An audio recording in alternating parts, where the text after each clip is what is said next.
नमस्कार दोस्तों and my dear friends, कैसे हो आप सभी। Hope so everyone is safe, right. So आइए आज के इस सेशन में अपन पढ़ते हैं ultra structure of nucleus. So जैसे कि आपको पता है कि अपन हर ऑर्गेनिल को लेकर डिटेल में डिस्कशन कर रहे हैं। In last lecture we have discussed about the plasmid और उसके पहले मैंने आपको बताया था mitochondria.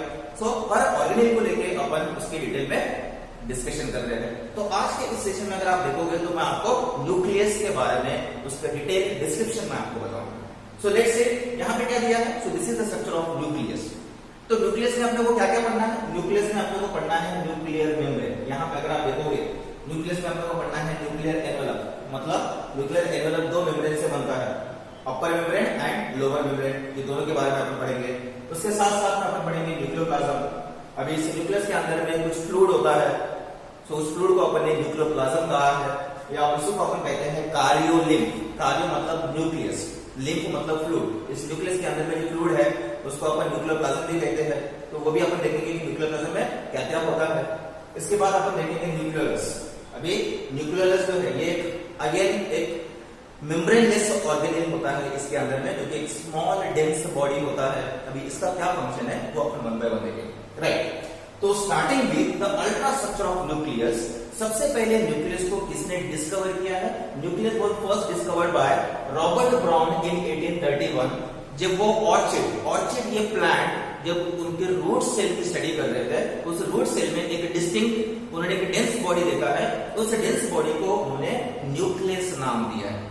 So first the nucleus was discovered by Robert Brown in 1831, right? अब जैसे आपको पता है कि न्यूक्लियस कहाँ प्रेजेंट होता है। न्यूक्लियस इज प्रेजेंट इन कहाँ पे होगा। It is mainly present in the eukaryotic cell. कहाँ पे होता है। It is mainly distinctly present in the eukaryotic cell. जैसे आपने देखा है कि प्लांट सेल है, एनिमल सेल है, तो ये दोनों सेल में आपको न्यूक्लियस दिखाई देगा। क्या ये प्रोकैरियोटिक सेल में प्रेजेंट होता है क्या। नहीं। The nucleus is not present in the prokaryotic cell। ना ही ये prokaryotic cell मतलब बैक्टीरिया में प्रेजेंट होगा, ना ही ये ब्लू ग्रीन algae जिसको अपन साइनोबैक्टीरिया कहते हैं उसमें भी नहीं होगा। That means nucleus is absent in prokaryotes मतलब bacteria, blue green algae and also absent in the RBCs red blood cells, उसमें भी न्यूक्लियस नहीं होता है। न्यूक्लियस जो है डिस्टिंक्टली प्लांट और एनिमल सेल में ही दिखाई देता है, राइट। अभी अपन देखते हैं कि न्यूक्लियस जो है इसमें कौन कौन से पार्ट्स हैं। सबसे पहले अगर अपन देखेंगे न्यूक्लियस का जो आउटर मोस्ट पार्ट है जिसको अपन कहते हैं न्यूक्लियर एनवेलप। अब यहाँ पे देखिए न्यूक्लियर एनवेलप कहाँ पे दिखाई दे रहा है आपको। सो दिस आउटर कवरिंग जो दो मेम्ब्रेन है, nucleus is covered by the nuclear envelope which is made up of the two membranes, outer membrane and inner membrane. ये दो मेम्ब्रेन से बनता है, outer membrane and inner membrane. This outer and inner membrane, in between this space is called perinuclear space। इस space को अपन कहते हैं perinuclear space।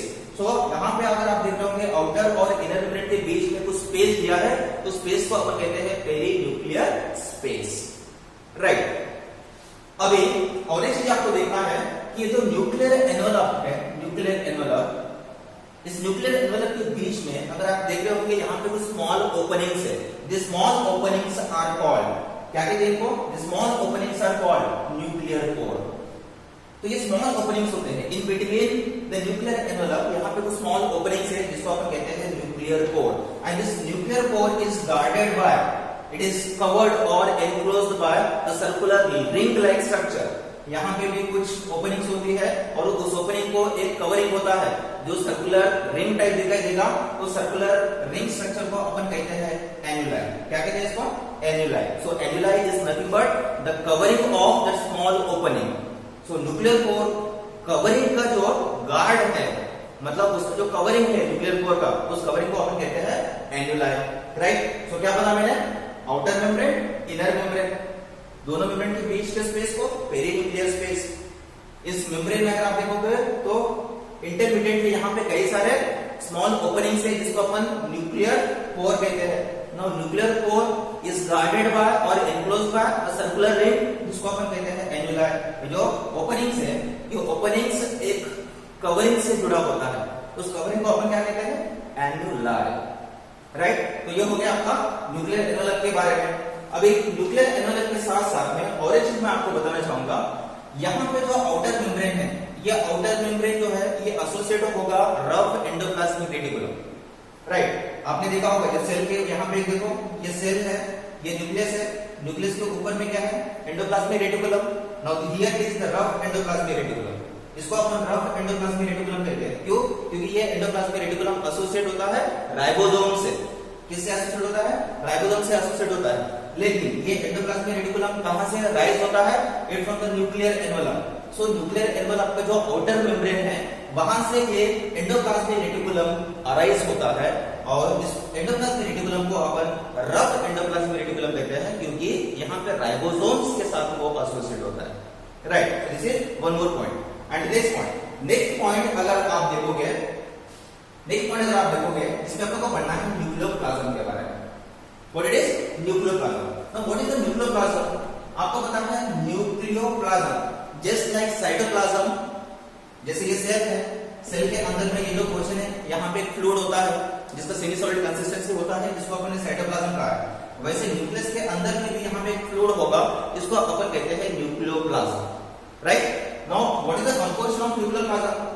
Nucleoplasm जो है इसका कंपोजिशन क्या रहेगा? अभी इस न्यूक्लियोप्लाज्म मतलब फ्लूइड में यहाँ पे डीएनए रहेगा, मेन क्या रहेगा? ये is the genetic material, genetic material is main DNA, और डीएनए के साथ साथ में क्या रहेंगे? यहाँ पे कई सारे प्रोटीन्स होंगे और कई सारे सोल्यूबल एंजाइम्स होंगे, यहाँ पे प्रोटीन्स होंगे, देन कुछ आयंस होंगे यहाँ पे, राइट। यहाँ पे कुछ आयंस होंगे, न्यूक्लियोटाइड्स होंगे। सो न्यूक्लियोप्लाज्म जो है ये सारी चीजों से बनता है। So nucleoplasm, which is a fluid, it is made up of some soluble ions, enzymes, protein, DNA, nucleotides. ये सारी चीजें जो है ये यहाँ पे बनते हैं, वहां पे रहते हैं। अभी आपको बताया कि जो न्यूक्लियर पोर है, ये न्यूक्लियर पोर क्या रेगुलेट करता है? It will regulate the influx and the outflux of the RNA and certain proteins. अभी आपको पता है कि न्यूक्लियोप्लाज्म में जो कंटेंट है, जैसे कि आरएनए है, कुछ आयंस है या एंजाइम्स है या प्रोटीन्स है, अगर ये न्यूक्लियस से बाहर साइटोप्लाज्म में जाना है तो किसके थ्रू जाएंगे? ये स्मॉल ओपनिंग के थ्रू जाएंगे। मतलब ये जो स्मॉल ओपनिंग है, ये स्मॉल ओपनिंग के थ्रू इन आयंस का अंदर आना और बाहर जाना होता है, जिसको अपन कहते हैं outflux and influx movement. Outflux मतलब बाहर जाना, इनफ्लक्स मतलब अंदर आना।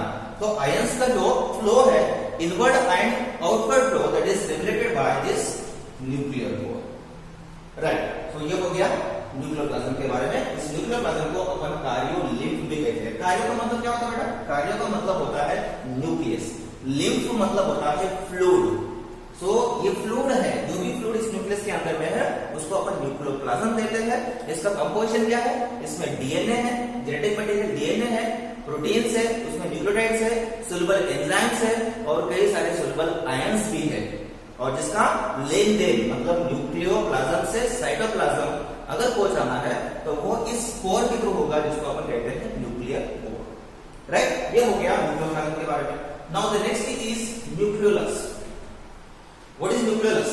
न्यूक्लियोलस जो है, nucleolus is the membraneless body, dense body. यहाँ पे जो आपको दिखाई दे रहा है इसको अपन न्यूक्लियोलस कहते हैं, जिसके ऊपर कोई भी कवरिंग नहीं होगा, जो कि मेम्ब्रेनलेस होगा।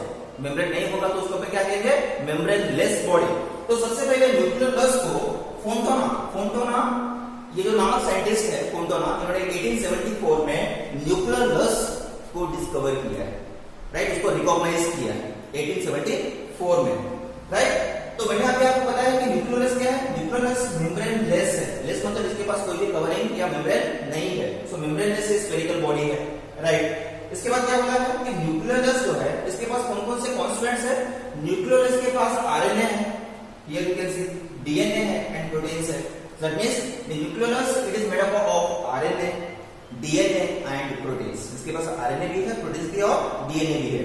और ये न्यूक्लियोलस मेन साइट है जहां पे आरएनए बनता है। आरएनए मतलब होता है राइबोसोमल आरएनए। सो न्यूक्लियोलस ये वो साइट है जहां पे आरएनए बनता है। क्या बनता है? आरएनए बनता है, राइट। आरएनए का सिंथेसिस यहाँ पे बनता है और कुछ न्यूक्लियोप्रोटीन्स बनते हैं, यहाँ पे कुछ प्रोटीन्स बनते हैं, सो जो भी आरएनए प्रोटीन्स यहाँ पे बनते हैं, सो अल्टीमेटली कहाँ पे रिलीज होंगे? न्यूक्लियोप्लाज्म में। अब ये न्यूक्लियोप्लाज्म से बाहर आएंगे कहाँ पे? साइटोप्लाज्म में। बाहर क्या है? बाहर साइटोप्लाज्म में, जैसे यहाँ पे न्यूक्लियोलस है, न्यूक्लियोलस से बनके न्यूक्लियोप्लाज्म में आएगा,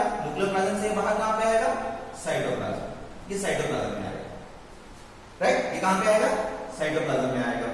सो जो भी चीज आरआरएनए प्रोटीन यहाँ पे बनेंगे पहले न्यूक्लियोप्लाज्म में आएंगे, न्यूक्लियोप्लाज्म से कहां पे आएंगे, साइटोप्लाज्म। किसके थ्रू, द स्मॉल ओपनिंग्स जिसको अपन कहेंगे न्यूक्लियर पोर। इस न्यूक्लियर पोर के थ्रू ये बाहर आएंगे और यहाँ पे इस आरआरएनए और प्रोटीन की मदद से ये राइबोसोम बनाता है। तो राइबोसोम कहां पे है, यहाँ पे देखिए आप, जो राइबोसोम्स यहाँ पे एसोसिएट है। So this ribosomes they are made up of rRNA and proteins. So इसके कॉन्स्टिट्यूएंट्स आरआरएनए और प्रोटीन्स ये कहां बने हैं, न्यूक्लियोलस के अंदर। इसलिए बोला जाता है कि न्यूक्लियस वो साइट है जहां पे आरआरएनए और प्रोटीन का सिंथेसिस होता है और उसी आरआरएनए प्रोटीन से साइटोप्लाज्म में ये राइबोसोम्स का सिंथेसिस होता है। Is it clear? So this is about the nucleus and the nucleolus. Is it clear? ये चीजें ध्यान में रखना। क्या क्या पढ़ा अपन ने, न्यूक्लियर एनवेलप जिसमें दो मेम्ब्रेन्स है, आउटर मेम्ब्रेन, इनर मेम्ब्रेन, दो मेम्ब्रेन के बीच में स्पेस, पेरीन्यूक्लियर स्पेस। इस न्यूक्लियर एनवेलप को अपन कार्योटिका भी कहते हैं। रिमेंबर दिस, कार्योटिका भी कहा जाता है न्यूक्लियर एनवेलप। सो जिस न्यूक्लियर एनवेलप में आउटर है, इनर मेम्ब्रेन है, राइट। उसके बाद मैंने आपको पढ़ाया था कि जो आउटर मेम्ब्रेन है, आउटर मेम्ब्रेन से रफ एंडोप्लाज्मिक रेटिकुलम अराइज होता है जो राइबोसोम से एसोसिएट होता है, ये आपने पढ़ा है। उसके बाद मैंने आपको बताया न्यूक्लियर पोर के बारे में। न्यूक्लियर पोर क्या है, ये जो मेम्ब्रेन है न्यूक्लियर एनवेलप, इंटरमीडिएटली यहाँ पे कुछ स्मॉल ओपनिंग्स होते हैं। इन स्मॉल ओपनिंग को अपन ने कहा है न्यूक्लियर पोर, और this is guarded by one covering. उस कवरिंग को अपन कहते हैं एन्यूलाई, जो कि एक सर्कुलर रिंग टाइप होता है, राइट। ये मैंने आपको बताया। उसके बाद मैंने आपको क्या बताया, न्यूक्लियोप्लाज्म के बारे में। न्यूक्लियोप्लाज्म क्या है, कार्योलिम्फ है। कार्यो मतलब न्यूक्लियर, लिम्फ मतलब फ्लूइड, मतलब ये न्यूक्लियर फ्लूइड है जिसमें डीएनए है, राइट। इसमें प्रोटीन्स है, न्यूक्लियोटाइड्स है, सोलुबल प्रोटीन्स, सोलुबल एंजाइम्स है, इज इट क्लियर? और इसमें प्रोटीन्स है, देन आयंस है, कई सारी चीजें इस न्यूक्लियोप्लाज्म में। इसके बाद मैंने आपको बताया न्यूक्लियोलस। न्यूक्लियोलस क्या है, ये न्यूक्लियोलस है जिसपे मेम्ब्रेन का कवरिंग नहीं होता है, और ये वो साइट है जहां पे आरआरएनए और प्रोटीन बनता है, और ये दोनों चीजें जो है ये यहाँ पे आके राइबोसोम्स को बनाता है। Is it clear? तो इसलिए इसको कहा जाता है it is the site, it is the site for the ribosome synthesis. अभी और एक चीज मैं आपको बताना चाहूंगा, अभी ये जो न्यूक्लियोलस है, ये न्यूक्लियोलस को कौन बनाता है, न्यूक्लियोलस को क्रोमैटिन बनाता है। मतलब ये जो क्रोमोसोम है, जैसे यहाँ पे क्रोमोसोम कौन से फॉर्म में है, it is in the chromatin network form, यहाँ पे क्रोमैटिन नेटवर्क फॉर्म है। सो इस क्रोमैटिन नेटवर्क में, राइट, एक न्यूक्लियोलर ऑर्गेनाइज होता है, मतलब एक डीएनए, स्मॉल डीएनए कंटेंट होता है जिसको अपन न्यूक्लियोलर ऑर्गेनाइजर कहते हैं। वही डीएनए सेगमेंट जिसको अपन न्यूक्लियोलर ऑर्गेनाइजर कह रहे हैं, वो न्यूक्लियोलर ऑर्गेनाइजर ये न्यूक्लियोलस को बनाता है। सो न्यूक्लियोलस और कहीं नहीं बनता है। न्यूक्लियोलस किसके हेल्प से बनता है, it is made from the genetic material, मतलब डीएनए। कौन सा DNA, which is called nucleolar organiser. So इसी क्रोमैटिन नेटवर्क में एक स्मॉल डीएनए सेगमेंट होगा जिसको अपन न्यूक्लियोलर ऑर्गेनाइजर कहेंगे। वही न्यूक्लियोलर ऑर्गेनाइजर इस न्यूक्लियोलस को बनाता है, और ये न्यूक्लियोलस आरआरएनए और प्रोटीन बनाता है जो कि बाहर निकल के साइटोप्लाज्म में आके राइबोसोम्स को बनाता है, right. So this is all about nucleus and nucleolus, and in continuation I will explain the chromatin material. अब ये chromatin material क्या है ये भी मैं आपको बताता हूँ। Listen.